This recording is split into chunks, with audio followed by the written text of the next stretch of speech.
Okay, good morning, everyone. I am Erica Gray, and I am one of the social and emotional learning coaches in the MSD of Wayne Township. I'd like to welcome you to the Mental Health and Wellness series for 22-23 school year. And it's sponsored by the Office of Special Services, Cummins Behavioral Health Systems, and Project Aware. Today. We would like to thank you for being with us, and we are hopeful that you walk away with some valuable information that will help you in your role in supporting your students and your staff. Before we begin, I just want to make sure that you are aware that questions should be entered in the Meet chat. And I will monitor questions throughout the presentation and help make sure that they are addressed at some point in the presentation. Also, at the end of the session, we will allow Lindsay to answer as many questions as time will permit. Sessions will be recorded and made available on the Office of Special Services Hub for your convenience. And at the end of today's session, you will be asked to complete an exit ticket where you will choose a book to add to your professional library. And we will also invite you to provide feedback because that is a valuable gift to us. I am pleased to introduce Lindsay Kuzi, who is the Education Behavior Coordinator for Cummins Behavioral Health Systems, to share about mental health diagnosis and strategies, part two. Hi, good morning, everyone. Thank you for having me again. I really have enjoyed being able to share with your group this year. It's been wonderful.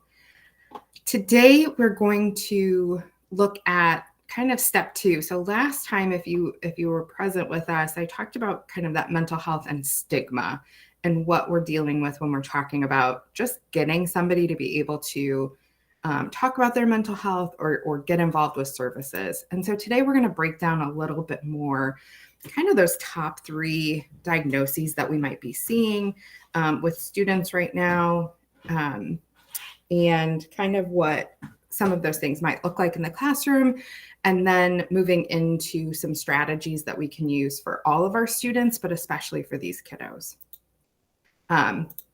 Sorry, again, my name is Lindsay Kuzi, and I am the Education Behavioral Health Coordinator for Cummins. This role was created out of a grant opportunity so that we could provide services like this to different schools that we serve, I work with CASAs, I work with Kids Voice. So we do a lot of different trainings so that we can provide some mental health training for people that work with kiddos in our schools across the board. So it's not just working with our school staff. So today we're going to talk about a couple different things. First, we have to talk about that baseline adolescent brain. We're going to talk a little bit, just touch on technology in the brain. We're going to talk about anxiety, ADHD, and trauma and defining those. And then we're going to talk about some responses and strategies. We're talking about the brain at the baseline because it's important for us to understand what's happening at that baseline, because some of what's happening can be very normal, whereas some of it can be better explained by normal changes in brain function, or it could be that this is something that we're seeing that's diagnosable. We're going to touch on technology because we're seeing that this is changing our students' brains. So we're going to dive into the lobes very quickly because I think in some of my other presentations we've talked about this already, but it's great to have this as that reminder. So when we talk about the brainstem, that yellow piece that's not labeled, that's our most basic area. It controls breathing, heartbeat, digestion, involuntary responses. It's the oldest part of our brain when we look at the history of our evolution. The occipital is where our vision is. Parietal is the association area. So this recognizes position of objects and where you are in the environment, also letters. Temporal regulates emotion, sexuality, and language. Hearing and auditory are here. And then we have that frontal lobe. And the frontal lobe is the ability to hold in your mind the intention to perform a certain action at a certain time. It's that higher order thinking brain. And this is more efficient from ages 6 to 10. And again, in the 20s, and not being fully formed until the mid to late 20s. From ages 10 to 14, this part of the brain is not keeping up. And when I say this part of the brain is not keeping up, it's that higher order, right, executive kind of thinking. So I have a 12-year-old at home. He's almost 13. And he came around the corner the other day and asked where he should put his dirty dish. I said, what do you mean, where do you put your dish? Are you finished? Well, yeah, I'm finished. Okay, what do we do with our dishes when we're done with them? Oh, we put them in the dishwasher. Yeah. So it was just kind of talking through, but it's that kind of stuff that there's so much other stuff going on right now that higher order thinking of what's next in the steps was kind of lost for a second. On to that next layer, we have the limbic system, and this is the emotional control center. I am quite sure that your social emotional learning team talks about these two pieces of the brain specifically a lot because it does so much. So it's that emotional control center. It works with our brainstem to regulate temperature, blood pressure, heart rate, and blood sugar. Both the hippocampus and the amygdala are located in this limbic system, which are essential for memory. The hippocampus is the hippo, right? The brain's workhorse. We're responsible for processing and encoding or retrieving. This is supercharged in teens. And then we have the amygdala, which is involved in sex and emotional behavior. It's very susceptible to hormones. It's the seat of anger, and it links emotions with sensory input from the environment.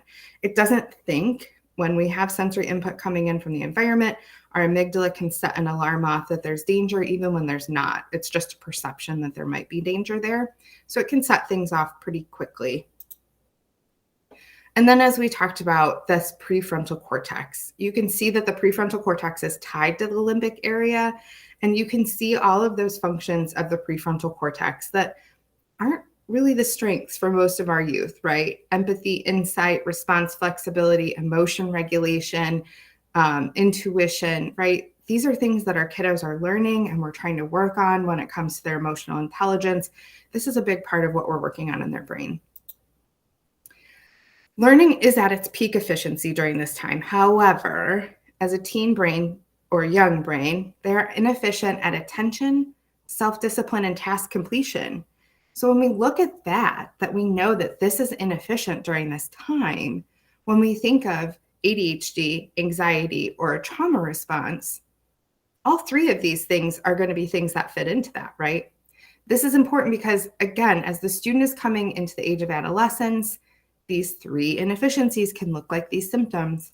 And so when we think about the need for a student to be diagnosed, or if one of these things could possibly be something that's going on, we really, as a mental health professional, have to really dig in. So one of the criteria is that these impairments impede normal daily functioning across at least one and usually all domains, which is social, educational, or other important areas of functioning that they have in their life.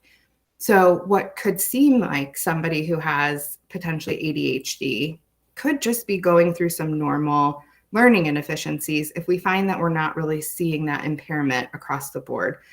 ADHD is also unusual, and we'll talk about that a little bit later on when that diagnostic criteria is needed. So let's briefly touch on technology in the brain.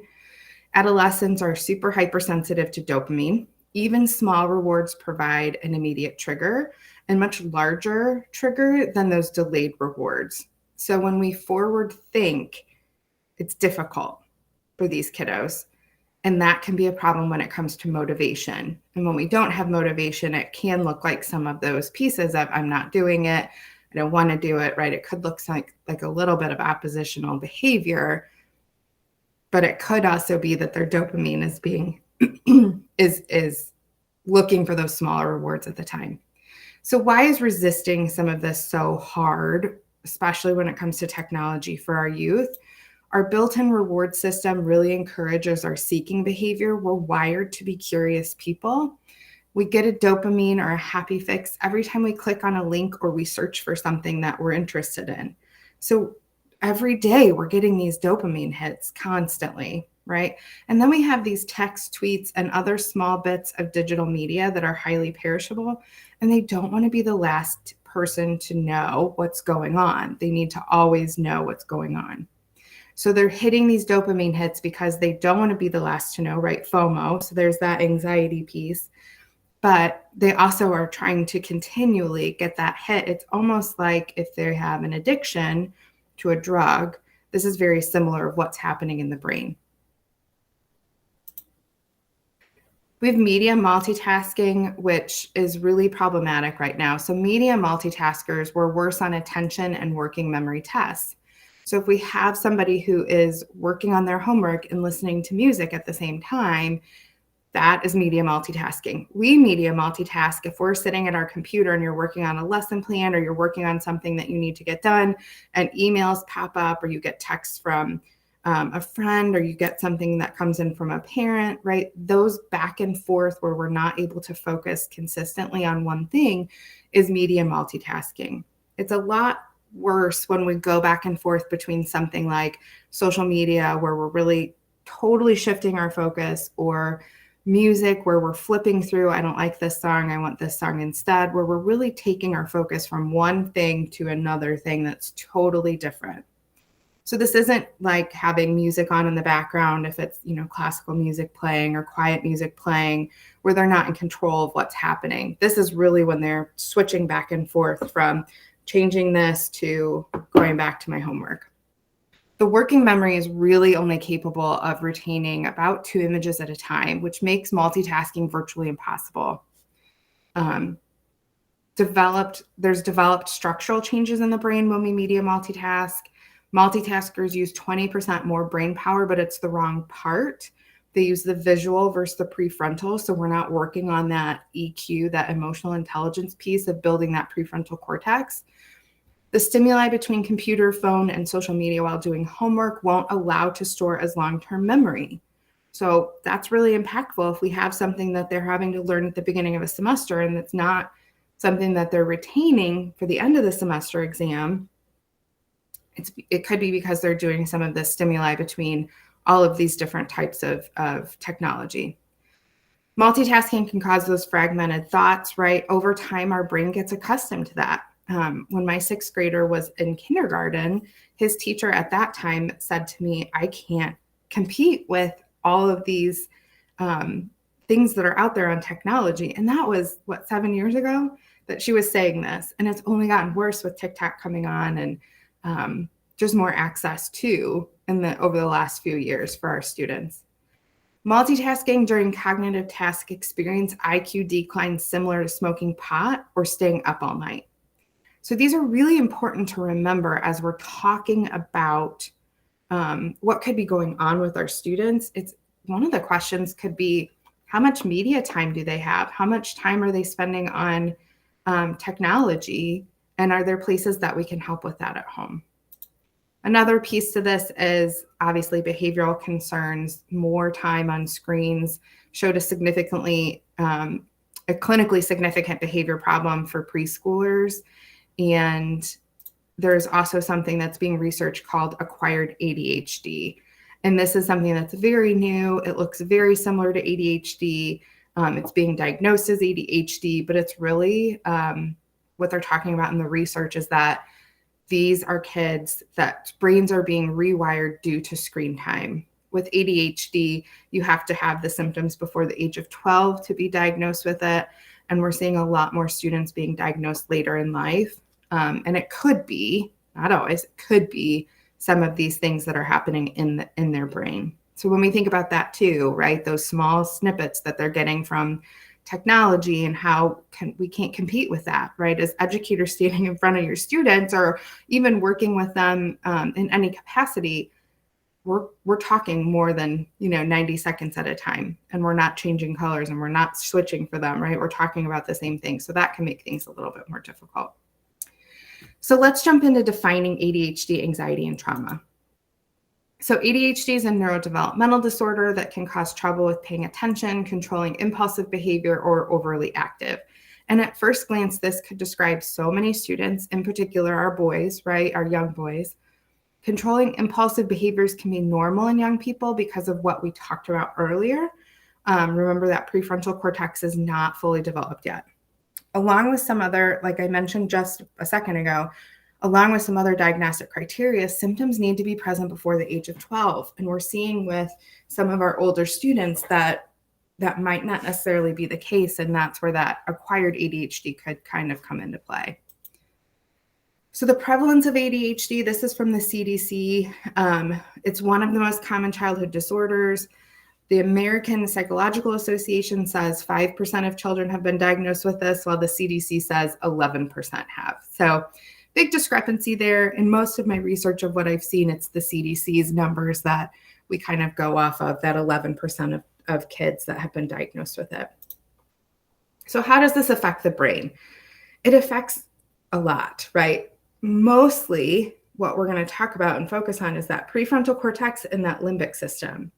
So those are the pieces when we're talking about, especially working with our students, regulating emotions, right? They are deficient in dopamine. So sometimes they result in inattention. They're seeking more of that dopamine, right? There's a lot of pieces in their emotional system and then in their executive functioning system that don't work like some of our other students might.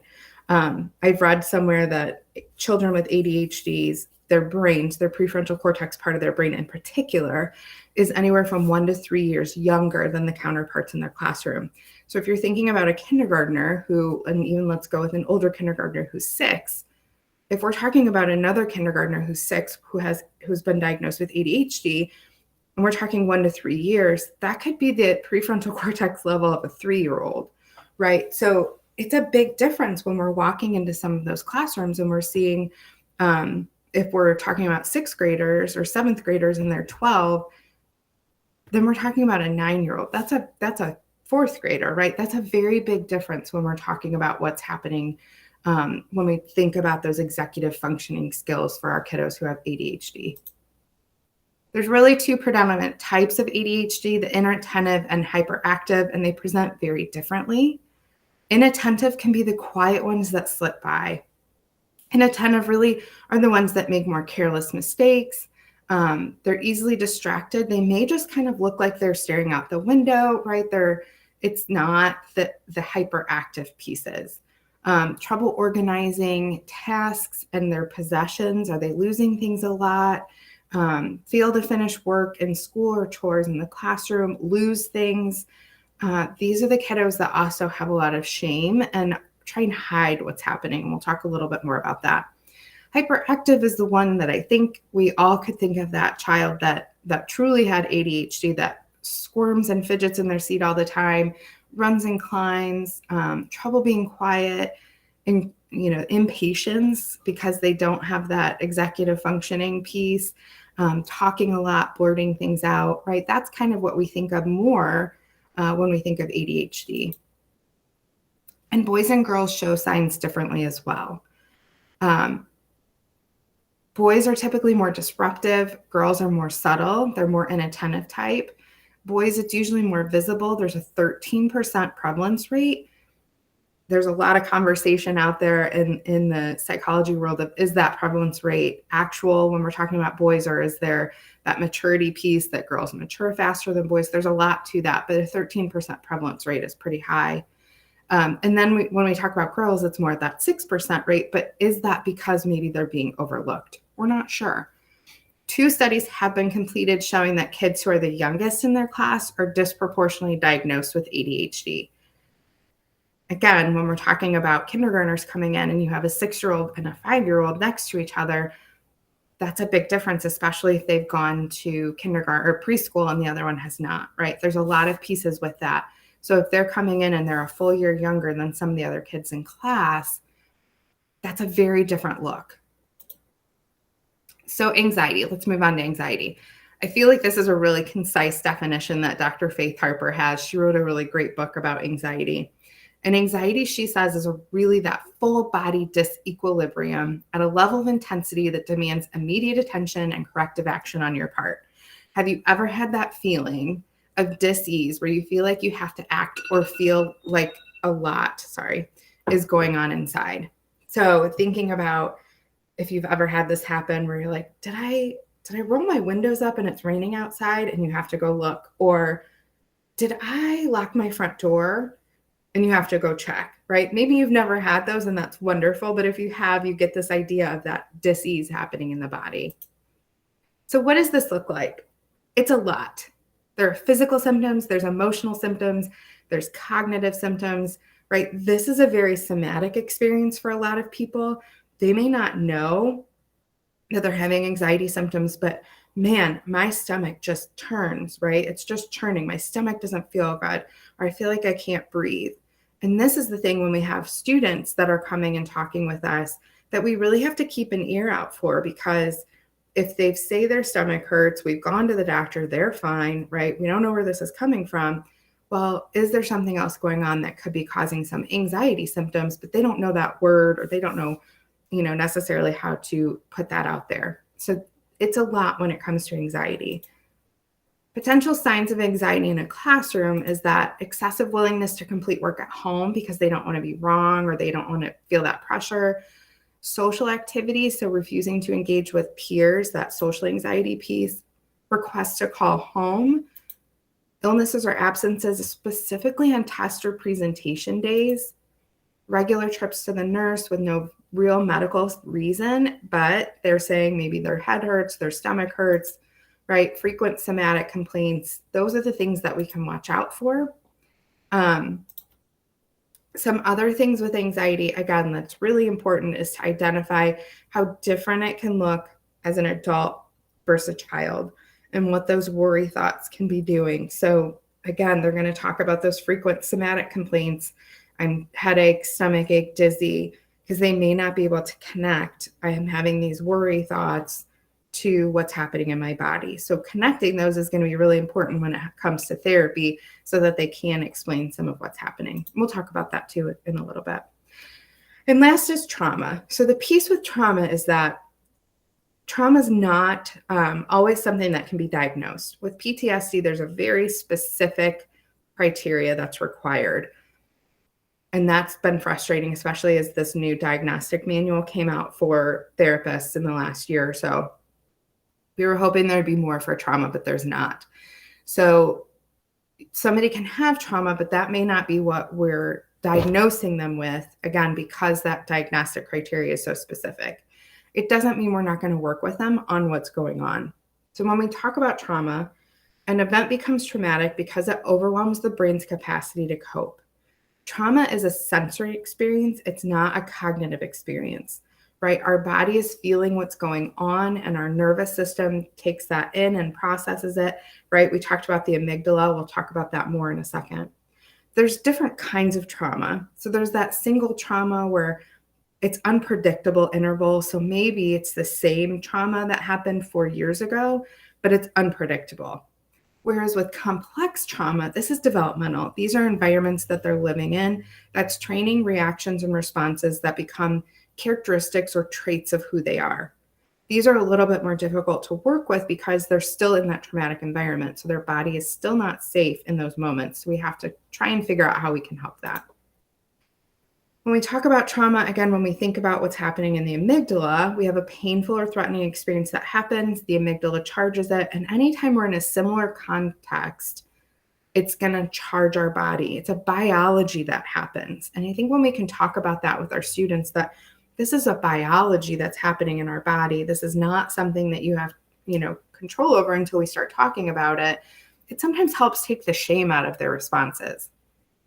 So in this picture, we see a woman who was bit by a dog. And now when she comes across dogs, she's very scared because she feels like it's going to be a threat, even though with this dog, he's, sitting with his tongue out. So that's where we want to be mindful of some of those things. Our amygdala is a smoke detector, just like in our homes when we burn toast, right? The amygdala is going to set off that smoke detector, but it doesn't necessarily mean that there's an actual threat. But that doesn't matter. If that's what's being perceived in that moment, that child is going into sympathetic nervous system response, and they're not feeling safe. And so we have to work on ways that we can help that. So this is what the impact of childhood trauma can look like. It affects every part of a body, and it affects everybody very, very differently. But when we look at how this works when it comes into a learning environment, and you all are very aware of this, I know you've done a lot of trauma work in Wayne Township, which is great. When they're coming in and they have a lot of trauma, they're looking for safety and survival first. They're not ready to come in and learn. If the amygdala is on alert, it's not present in the moment. From the task force on children affected by domestic violence, a student gave this example. He said, I could see the math teacher's mouth moving, but couldn't hear a thing. It was as if I were in a soundless chamber. I just couldn't process a word of it. So let's talk about some of this overlap just really briefly. A child who's really easily distracted could have chronic anxiety, not ADHD. They could have a learning disability, right? Fidgeting out of fear of nerves when they're not understanding what's happening. Kids will cover up to hide shame and embarrassment. About 3 in 10 children with ADHD were also diagnosed with anxiety. So just something to remember as we walk through for therapists or mental health professionals, as we're working through figuring out which one of these they are, we're gathering information from the teachers, from families of, what is some of this, but we're also looking at that history because that's really what's going to help us identify what's going on, what's at the heart of the problem. But as I say that, when we talk about strategies, what we're doing with the student, the label that they get for insurance reasons so that we can work on things or services that they can get in the school or wherever, right?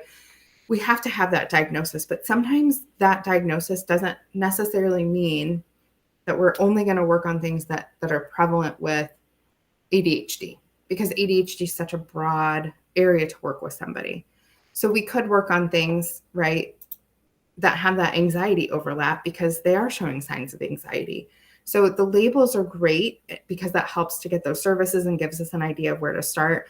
But when we talk about strategies, we're also focusing on the student and we're focusing on where they're at and we're focusing on what is going to be best in that moment to start working on to give them some relief.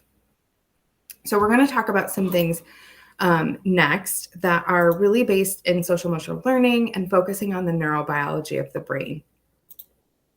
Before we talk about those strategies, we have to talk about connection, because the better the relationship with the students in your room, the better the strategies. Nonverbal communication is the first thing that introduces our energy before we even talk. I typically in an in-person setting do a participation at this point to highlight this, but I'm going to talk through this today because there is it's called polyvagal theory. And this polyvagal theory really talks about what the biology of our body goes through in the moment. And one of the things that really was highlighted is your tone of voice, but also facial expressions. So a flat face can signal to our system that there's danger. So if we're looking at a student and we're not aware of what our facial expression is doing, if we're not using our eyes, if we're not using our mouth, if we're not using our face in working with them in the conversation, our flat face could look like danger to them. So if you've not heard of the still face experiment that was done with babies, where the caregiver is interactive with the baby and then they turn and they come back and they have a flat face, and what happens with that. This is exactly what he's talking about. You can see how the baby reacts in the moment in the video. If you're not familiar with it, I highly recommend checking that out, because this is what we're talking about. Making sure that this can be hard, right? If we're tired, if we have a million things on our brain, or if this student is for the 15th time talking about something, our facial expressions really have to be on point with what's going on with the rest of our body, right? All of these have to be cohesive so that we don't cause confusion in their little sympathetic nervous system body. And that can be hard, right? Strengths-based approach is the next thing. I really love the TED Talk that Rita Pearson does. Again, if you haven't seen that, I highly recommend it. For time's sake, I can't show it today. But one of the things that she really highlights is that there was a student who took a test, and it was like a 20-question test, and he got 18 out of 20 wrong. Normally on that, we'd see at the top of the page like minus 18. And she put +2 in a smiley face. And he said, "Is this an F?" She said, "Yes." And he said, "Well, why do I have a smiley face?" And she said, "Because you're on a roll. And the next time we review this, you're going to remember it." And so it's flipping that script a little bit to highlight those positive strength-based pieces, because if we can start looking for those positive pieces, that gratitude piece, it begins to shift their brain. Research shows that this way of communicating provides a positive interaction, which dramatically improves the outlook for children suffering from ACEs. Kids with early trauma history benefit from environments where teachers encourage kids to notice and acknowledge strengths in one another. So this isn't just an approach that is, the best practice. It really has research rooted in changing the brains of those students. This, again, can get really hard to do when our patient's tapped or we're experiencing that same maladaptive behavior over and over and over again. But this, again, if we can continue that approach and be that constant, is a way that we can really start changing that brain. Between stimulus and response, there's that space, and in that space is our power to choose our response, and in our response lies our growth and our freedom. This is where we have to really take those steps, right? When we're wanting to move to that strength-based approach, or we're listening for our nonverbal communication cues in our own body, how are we taking that space so that we can grow? We're not perfect. We're not going to be perfect. But how do we identify when we're off base so that we can start working to get back on track? And then we're going to celebrate those small wins, not just for us, for those students. Because if we're working with students that have anxiety, ADHD, trauma, depression, anything, self-esteem and confidence is going to be struggling, right? Those are those pieces of, I see everybody else around me, I'm not like them, that comparison piece. So if we can celebrate small wins with them, specific small wins, then we can help to build self-esteem and confidence. Another big thing that's super important, and I feel like most teachers are already working through this, is having a routine that's starting and ending the day the same way. This helps the brain and body know what's to come, but this also helps as we enter the classroom, we can do grounding and be ready to learn, right?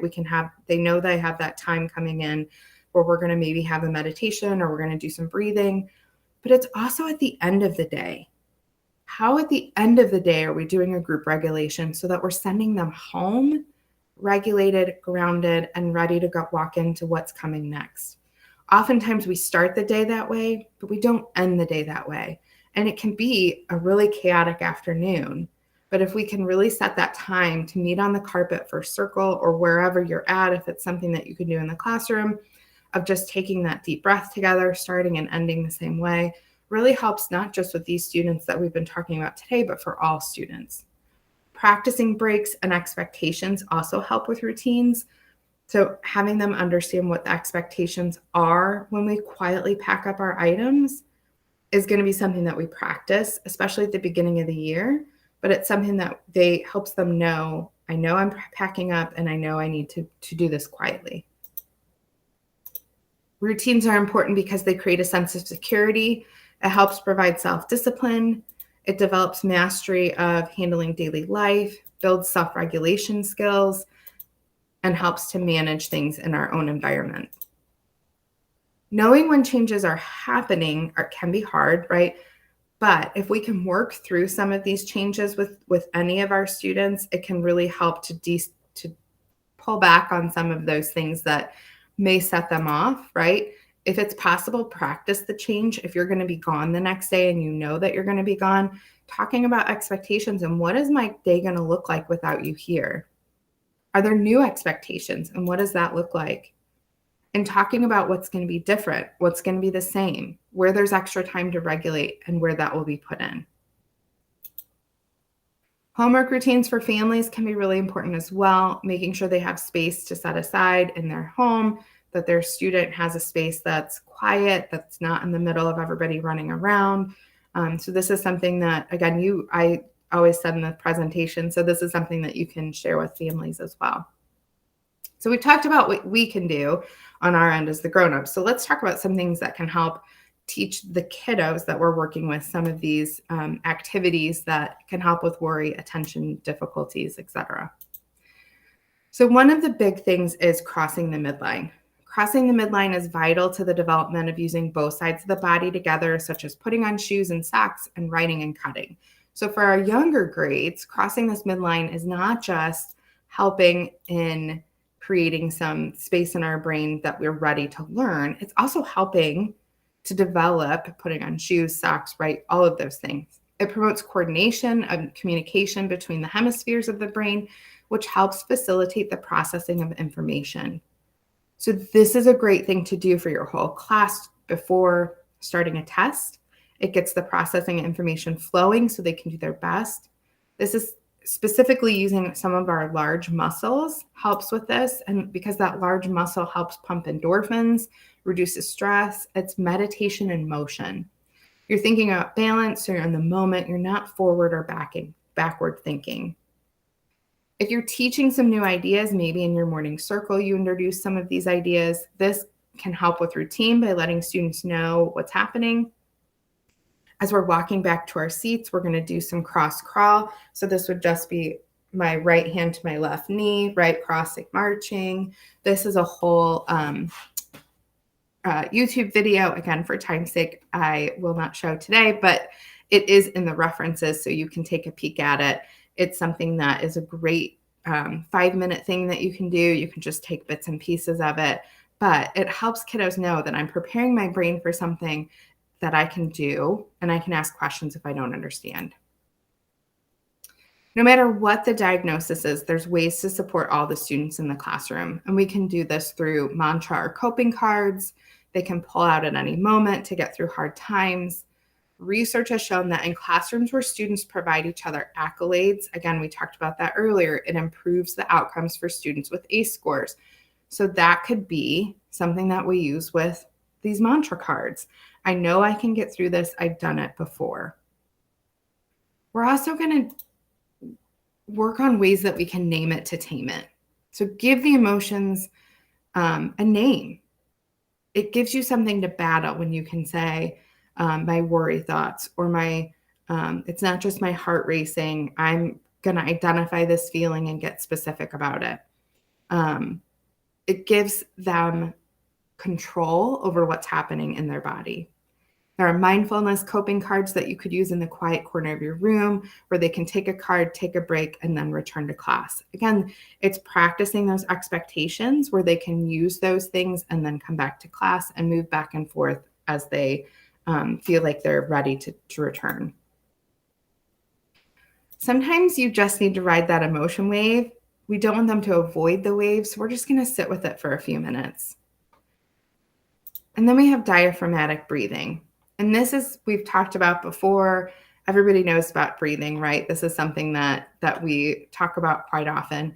But the biggest thing to remember with diaphragmatic breathing is we want a longer exhalation than we do inhalation. So if we're looking at visuals that we can use with our students to help them take breaths, we want to use more of a rectangle than we do a square. And so our inhale would be the short sides, and the exhale would be the long side. And then inhale, hold, exhale, down. Inhale, hold, exhale, down. So we want that longer piece to be the exhalation. And when we do that, it brings our sympathetic nervous system back into a place of peace. It starts to bring that back. Breathing is something that we want to make sure is being practiced. So that way, when we talk about breathing, when we start to breathe, our body knows, oh, I'm safe in this moment. I'm ready to start working for the day. And then there's this mindfulness practice that's really easy to do as well. This mindfulness practice can shrink the amygdala, which is the part of the brain responsible for fight, flight, or freeze. Grounding techniques or meditation techniques can help to stay present in the moment so we don't focus on the past or the future. So this 5 senses meditation is really simple. It's 5 things that you see. So you look around. Can you name 5 things that you see? Name each thing in your head. Maybe see where it is on the shelf. And then you move to 4 things that you hear. Name those 4 things, different things that you hear. 3 things that you feel, and you just go through and you have them really focusing on what's going on in their room, present around them. And that, again, helps to bring them out of that forward or backward thinking. Thanks for having me again today. Are there any questions? I know we're at that 5-minute mark, and so I wanted to leave some time for questions if there are any.